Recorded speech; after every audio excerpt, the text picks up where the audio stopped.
What's up guys, this is eFalk, and in this video I'm going to be showing you my build guide and kind of my strategy when playing Amaterasu. So just a little background, I've played Smite unfortunately for way too many hours, and Amaterasu is my most played character. So I've played nearly 300 games with her, mostly Arena and Clash and Siege. Now that those two game modes don't exist, I play Slash, some Joust, and some Conquest. So I'm going to jump right into my build. Well, look at some of my stats. So 72% win rate, over 200 wins, 2.36 KD ratio, over 1,000 kills, almost 4.5 thousand assists. So just a good amount of experience. That's kind of sad, but let's go ahead and go over my build. So as a starter item, I like to go Sentinel's Gift, and the reason is it gives you a lot of gold, and that might not be important in some of the faster paced game modes, but in some slower paced game modes, when you're laning, this amount of gold is going to give you just a huge boost in the game of how fast you can buy your items and how fast you can upgrade your relics. So that's why I always start off with Sentinel's Gift, and that's almost for every character. So just a little note, I like to build Amaterasu a little tanky, as you can see by this build. So I'm going to go over each item and why I would use them and what situation. So Gauntlet of Thieves, I run 99% of the time. The only time I would recommend to not run it is if you plan on playing more of an assassin role, or if you're playing a very strange team. So you have 4 physical damage dealers and only 1 mage, or you have 4 magical damage dealers, 2 guardians, 2 mages, and maybe just 1 hunter or 1 assassin. That would be the only scenario where I wouldn't run Gauntlet of Thieves. So just looking at the item right quick, we're going to get 300 health right off the bat, and once we get 50 stacks, we get 50 magical and 50 physical protection. It's huge, and it also provides a R once it's fully charged.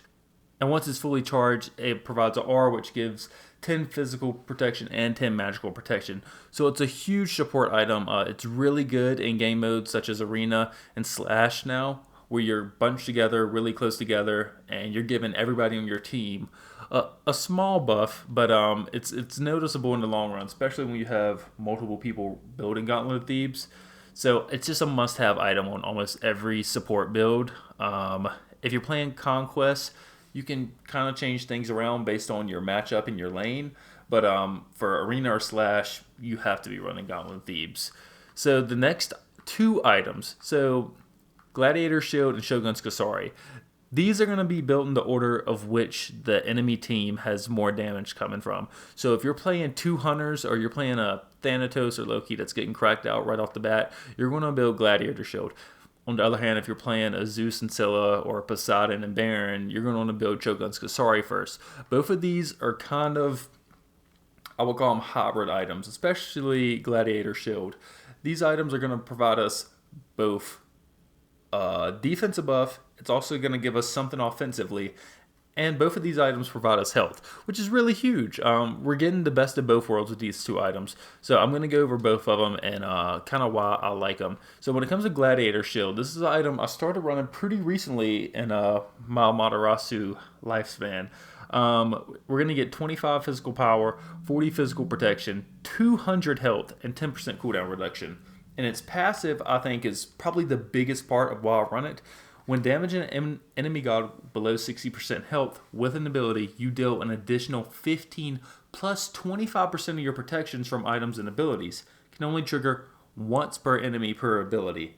So that just let us know that there is no real cooldown. There's not like a set 30-second or this can only occur 10 seconds. It can trigger once per enemy per ability.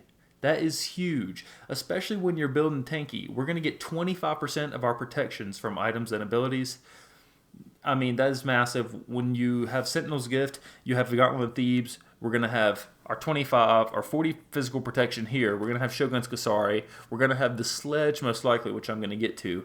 And if we're building super tanky, this item is only increasing our damage, which means if we're the main support character, say we didn't have somebody run Guardian, or we have a Kabrakan that's building Warlock Staff and Obsidian Shard, we're just fine because we can build as tanky as we want and we can still do a good amount of damage. So that's why I think Gladiator Shield is probably the best shield if you're building tanky and still want to be able to pack a punch with your abilities. So going to the defensive side of things, Shogun's Kasari, an item that I've been asked to run a lot of times. I did not like it until recently, but the attack speed buff is just too strong. So we're going to get our 60 magical protection, which is pretty solid. Not the best magical protection item, but it's in the mid tier. We're going to get 150 health. Again, not as much as we could from other items that provide magical protection, but it's still solid. Going to get our 20 MP5. Then another 10% cooldown reduction. So if you're paying attention, Gladiator Shield also had 10% cooldown reduction. So within our first 3 full items, we've already halfway filled up our cooldown reduction. If you don't know, it's 40% max. So we're already at 20. And then our R is allied gods within 70 units have their attack speed increase by 30%. And that also includes yourself. So not only are the hunters and mages and other warriors going to get that buff, you're also going to get that buff. And even though I'm building tankier and a lot of Gladiator Shield's value comes from using abilities, it's still nice to be able to have a faster attack speed. It's huge, even with laning minions and fighting jungle monsters, having that extra attack speed is a big deal. And this doesn't offer as much protection as Genji's Guard and Bulwark of Hope and Pestilence, but 60 is still really solid. It's solid enough to where you could live with Bonnet before Bulwark of Hope if you're playing, a really strong team.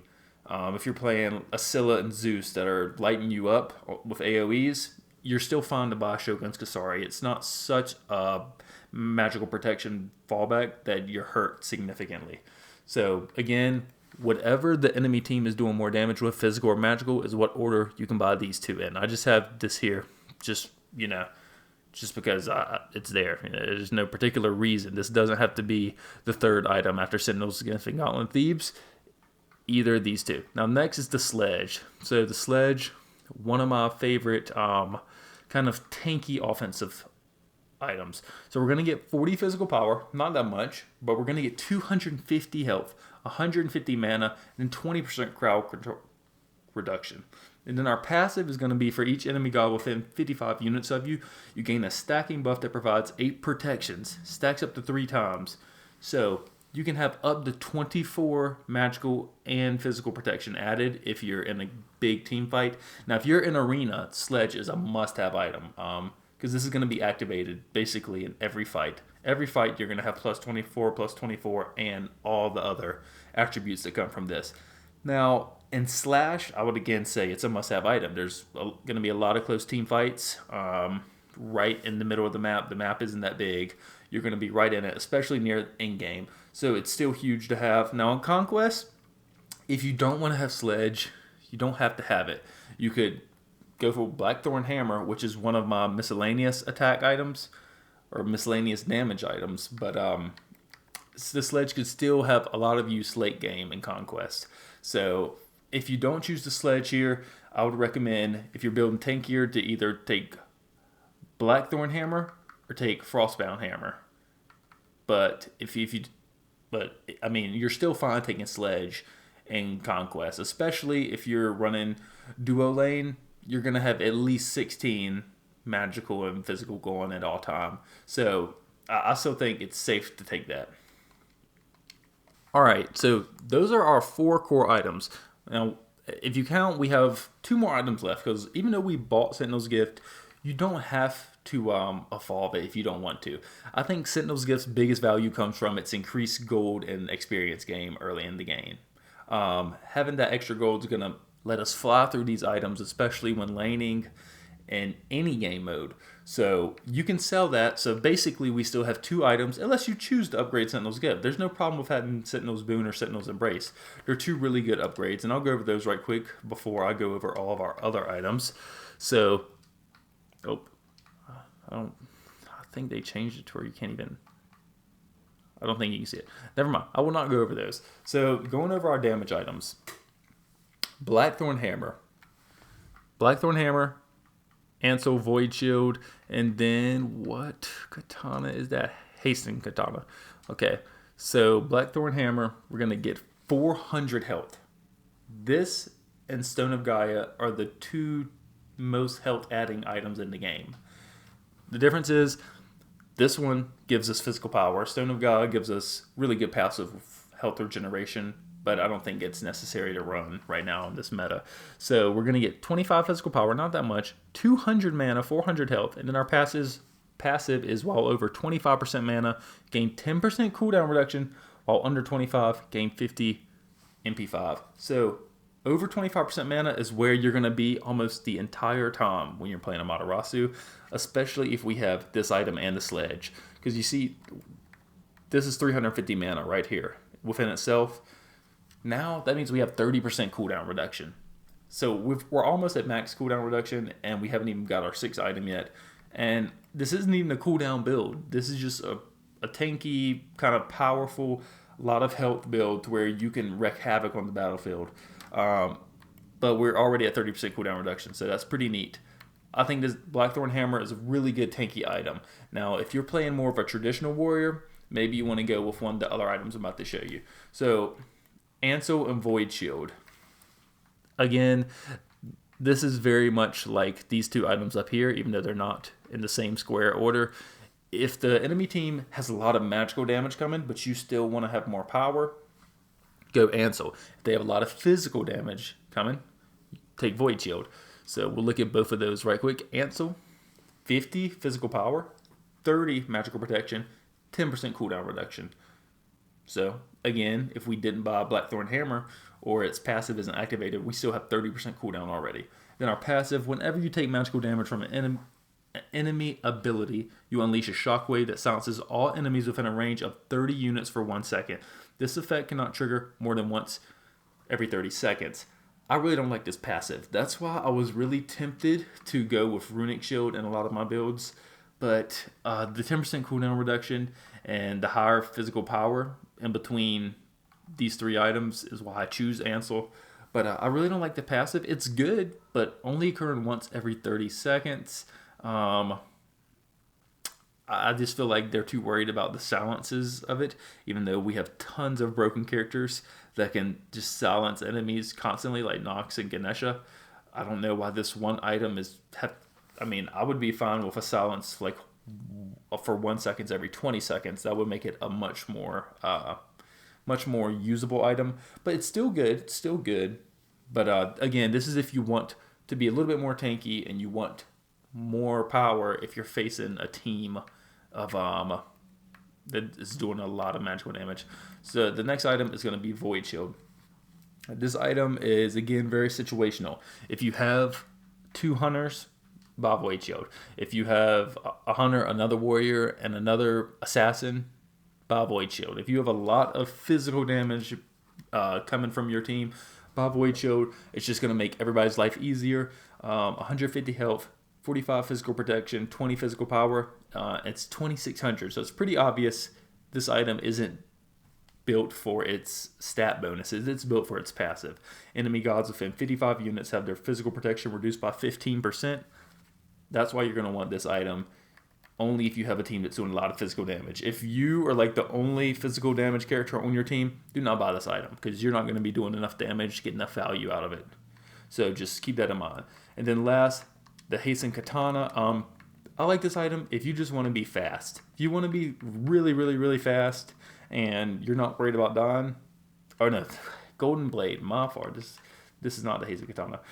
Golden Blade gives you the most movement speed bonus from any one item in the game that's available for Amaterasu to buy. And I'm pretty sure it's Sharon's coin. Yeah, this is by far the best speed item in the game. It's going to give you 10% movement speed, 35 physical power, and then 20% attack speed. So stacking this with Shogun's Kasari, you were hitting very quickly. You're not hitting for much, but you're hitting very quickly. In our passive, all basic attacks will also hit enemies within a 15-unit radius of the target for 50% of damage to gods and 50% damage to minions and jungle camps. So that's a pretty neat ability. Again, you're not doing that much, so it's just a little bit of chip damage, but it's still pretty useful.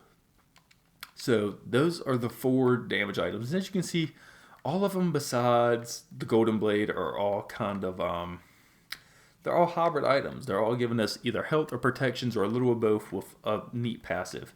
Now here are the defense items. This is for when you were probably the sole support character on your team, and you're just out there tanking damage. This is when we're talking arena or slash, and you just need to go in there and take damage and make something happen and just distract opponents. These are the items you're going to want to build. Bulwark of Hope and Pestilence. These are 2 magical items. If you're getting lit up by magical damage, you want these 2 items right here. Taking a look at them, quick look. These are the 2 best protection items in the game when we're not including Gauntlet Thieves, in my opinion. The first is they give the most single most magical protection, and they're tied for second most overall protection. The only item that gives more than 80 of a single protection is Heart of the Neiman Line, which gives 90 physical but gives no health. Gives you no health, but you get 90 physical. And its passive is okay, but honestly, Bulwark of Hope passive and Pestilence passive is way better. So we're getting 80 and 80 for both, and we're getting 250 health of both. Bulwark of Hope is going to give us a 20% cooldown reduction, and it's also going to give us a shield equal to 12% of our maximum health once we drop below 40% health, and it can only occur every minute. Pretty good passive. Pestilence, all enemy gods of 55 units are going to have their healing reduced by 25%. Does not stack with other similar Rs. Pestilence is the best heal reduction item in the game. There's a few other ways you could go about it. Another popular way is buying Contagion, but as you see, it only gives you 60 physical protection, only gives you 150 health. So by far, these are the 2 best items in the game. My rule of thumb is if the other team has a healer, I'm buying Pestilence. If I need magical protection, I'm buying Pestilence. If the other team doesn't have a healer, I'm buying Bulwark of Hope. Simple as that. If you need more magical protection, you're going to buy one of these 2 items, and that's just depending on the situation. Do they have a healer? Yes, I'm buying Pestilence. They don't, I'm buying Bulwark of Hope. Then for the next 2 are both physical. So Breastplate of Valor, you guys know what that is, okay? I don't really have to explain it. It now has a glyph. This is the standard version of it. It gives you 65 physical protection, 300 mana, 10% MP5, and 20% cooldown reduction. So make sure if you're making a build, don't build both Gladiator Shield and Shogun's Kasari and Breastplate of Valor and then start building Ansel, because you're not going to get the cooldown bonus from that. Or you might not want to build Blackthorn Hammer because you're not going to get the extra percent cooldown when you're above 25% health. Or 25% mana, excuse me. So just keep that in mind. You don't want your cooldown reduction to exceed 20%. And Breastplate of Valor now has a glyph. I'm pretty sure you can... Oh, no, you can access it. Yeah. Always buy a Breastplate of Determination if you're playing more. If you're buying this item, you're probably playing more of a support role. Just trust me, this glyph is a lot better than Vigilance's. Now, if you're only there's just no reason. Just buy Determination. I don't see any situation where I really want to buy Vigilance glyph. So that's just buy Determination. And then Midgardian Mail. Pretty simple. Actually, no, this is probably my most controversial choice. So let's just take a look at the other physical items. None of these, I believe, are that good. And that I think I'm glad that they gave a glyph to Breastplate of Valor because it makes a physical item really good. The Heart of the Neiman Line gives us a lot of physical protection and has a pretty neat passive. But with no health, I just can't reasonably use it and be tanky as I want to be. Spectral Armor. This is a situational item. This isn't the main build because I rarely use it. If you have like an assassin and a hunter both building crit, build Spectral Armor. If you have 2 hunters on the other team building crit, build Spectral Armor. But so few players are building crit now. I don't find it. Well, actually, that's wrong. A lot of people are building crit and ranked conquest. But if you're just playing a standard game, most of the time people build a little bit of crit, but they don't build a full crit build. So I just don't feel the reason to put Spectral Armor in the main layout. And then Contagion, I already went over it. It's just the worst anti-heal item. So then here's our other main 4 shields. Mystic Mail was massive meta, but they have just nerfed the crap out of it. It's too expensive. This is the most expensive item here. and it does the least amount of health gainage out of all these items. Now it does give us our crowd control, and it does. Enemies are dealt with 25 plus 1 level per magic damage per second. But anybody that has any sort of protections are barely getting touched by Mystic Mail now. And I mean, that's always been the case. So when you're up there swinging away versus the other support, the other Guardian and Warrior, you're not really doing any damage. And even if you're pushing back to the next line, the only time I find Mystic Mail to be really valuable is when I'm chasing down low health enemies that are trying to go to their spawn or fall back into their jungle. And it allows me to get a kill just because I take a damage. That's neat. But Mystic Mail, I just can't find it usable with that price point. Sovereignty, I mean, not a bad item. You're getting more health and more protection than Mystic Mail. And allied gods within 70 units have their protections increased by 15 and their HP 5 increased by 35. But that 15 protection just isn't enough. If it was 25 or 30, maybe it's more reasonable. But 15 just is not enough to warrant buying this item. Emperor's Armor. This is a good item if you're tower diving. If you're tower diving, put this into your build. This is going to be huge. This is a way for you to make up for lackluster teammates in Slash, Joust, and Conquest, because if you're just being stranded by your teammates and you're just fighting at the tower, all you have is minion help and you're going 2-on-1, this is going to make your tower stronger. And if you're trying to take towers down by yourself and just a lane of minions, this is going to make their towers weaker, shoot less, and this is going to make your towers shoot more, to be specific. And then the item I chose, Midgardian Mail. First, this gives you the most health out of all these items. It gives you 40 physical protection, which isn't that much, but it's passive. Enemies that successfully land a base attack when you have their movement speed and attack speed reduced by 8% for 2 seconds. And this effect can stack up to 3 times it can stack with other items' slow effects. That is huge when you were playing Slash or Arena and you were pushing and you just run right past their tanks because you're too tanky. You're not worried about that with this build. Their hunters are going to start hitting you, and boom, their attack speed and movement speed are already down by 8%, which can stack. They hit you 3 times in a row. That means their attack speed is down 24% and their movement speed is down 24%. So that gives your team a ton of opportunities, and it gives yourself a ton of opportunities to finish off kills in the back line. This gives you a lot of opportunities to get away. When you have Midgardian Mail and you're getting hit and chased down, they're going to start slowing down. That's huge for you. Huge, especially when you're getting chased by an assassin that may be faster than you, but just one hit with their basic on you, and now you're the same speed. They hit you again, now you're faster. This is just a huge movement item that I don't see a lot of people run anymore. Its passive is probably one of the best passives in the game, I believe, especially for this playstyle. If you're playing a backline mage or backline hunter, Midgardian Mail's not doing you any good. But with Amaterasu's speed and with Amaterasu's movement B ability, you can kind of run freely everywhere you want, as long as you're smart enough to not get caught. So I really like that item. So these are the items that I believe are best fit for playing a tankier support version of Amaterasu and helping your teammates win and succeed. I always build Chalice of Healing. You can just get constant, minuscule health regeneration, but it counts. I like to run Aegis and Magic Shield Upgrade.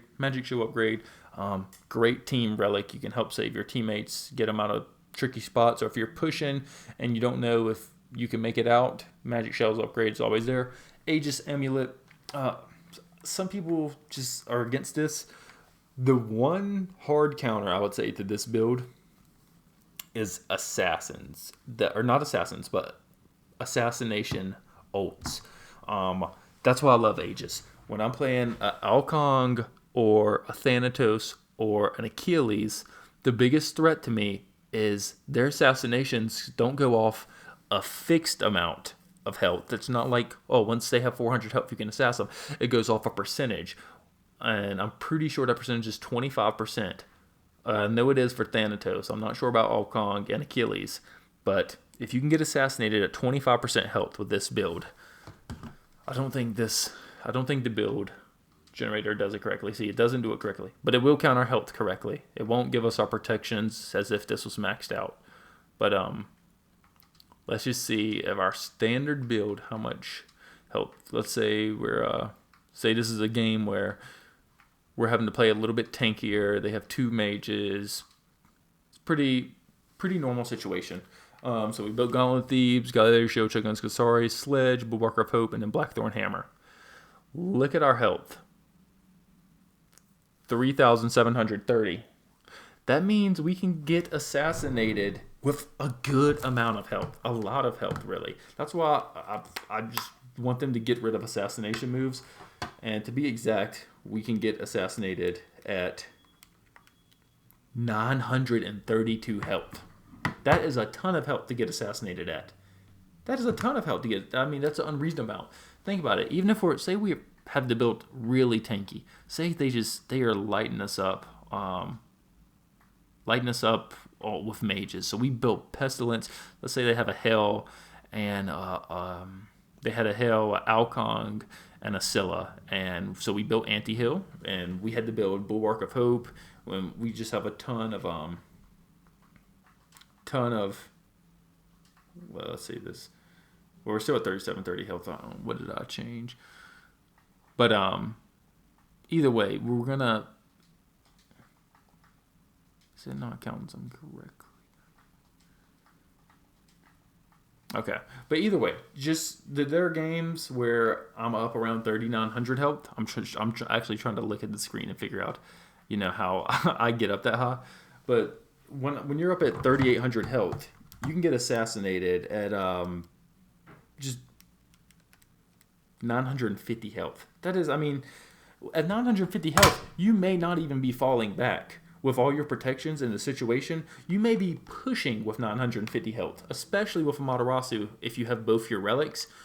950 health is a ton of health when you have nearly max protections. So Aegis Amulet is huge when it comes to stopping assassination moves. You're going to have to practice your timing. It's going to be rough, but